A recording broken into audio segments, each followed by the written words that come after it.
So the Rav spoke earlier that like if a Kohen is doing the avodah in the Beit Hamikdash and he's wearing some other garment that his avodah is pasul because he's to only be wearing the bigdei kahuna. Right. So my question is what does the Rav say with regards to other garments that he generally should be wearing, like a talit, tefillin, any form of undergarment? The undergarment is actually subsumed under the bigdei kahuna because one of the bigdei kahuna is called michnasayim, which are essentially breeches. So they are actually worn to cover the erva. So that he would have. Tefillin is actually a good kasha because the truth of the matter is the Gemara in Menachos actually says that the Kohen Gadol had a mitznefes, a hat on top of his head, and he had a tzitz, a gold plate on his forehead that said the words Kodesh Lashem, holy for God, and in between the top of the mitznefet and the tzitz were the head tefillin, the tefillin shel rosh.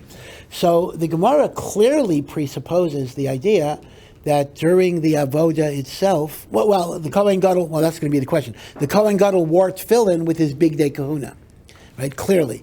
The question is that even going to be true when the Kohen Gadol is doing an avoda? And why should it only be mutter for the Kohen Gadol? I mean, if you're going to make the argument that the Kohen Gadol could wear tefillin, there's no reason why the Kohen Hedjot could not wear tefillin. There's nothing special about the Kohen Gadol vis-a-vis the mitzvah of tefillin. So apparently, tefillin is not considered, and you have to see why exactly. Tefillin is not within the condemnation of meruba begadim because it's something you're mechuyev to wear. Again, let me just remind you about mechuyev to wear. Our minhag is we only wear tefillin in the morning. The truth of the matter is, the actual halacha is a person should wear tefillin the entire day. That's why there's also, you would eat in your tefillin, etc. You're not allowed to sleep in your tefillin because the chashash is you might let out air, there may be flatulence, and that's not covered for the tefillin. So the rule is we don't sleep in our tefillin. But learning, davening, going to work, going on the bus, me'ikar adin, one should wear tefillin the whole day. A few gedolim and a few people still do that, but by and large, overwhelmingly, we don't do that. And if you would want to do that, you would be discouraged by your Rebbeim from doing that.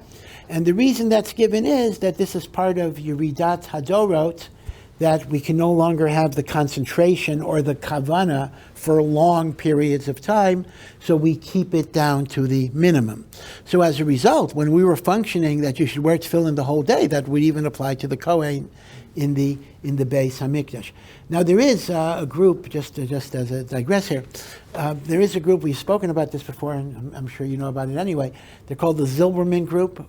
This is a group of really elementary schools operating in the Old City, founded by a Rav Zilberman, Zichrono Livracha, who tried to bring in a derech of learning based on the Vilna Gaon, Pirkei Avos, and the like, in which Pirkei Avos says, when you're 5, you start learning Chumash, and then you don't start Mishnah till you're 10, and then you do 5 years of Mishnah, and you don't start Gemara till you're 15. And this was a system in which before you even learn Mishnah, you know Tanakh almost by heart. And before you start learning Gemara, you've learned the 6 orders of the Mishnah many, many times. So you start Gemara much later than would be the norm in the Israeli system. But you start with a wealth of a foundation of knowledge. And it's really wonderful. I actually often wonder, why doesn't every single Jewish school operate with this curricular system? It is so good. Whether it should be applied to older people, that's a different issue, because most of you aren't going to give Or Sameach 10 years of your life. I mean to say that, we're going to do 5 years of Chumash, and then 5 years of Mishnah, and then we'll do Gemara. I mean, that'll be good if you sign up for 25 years.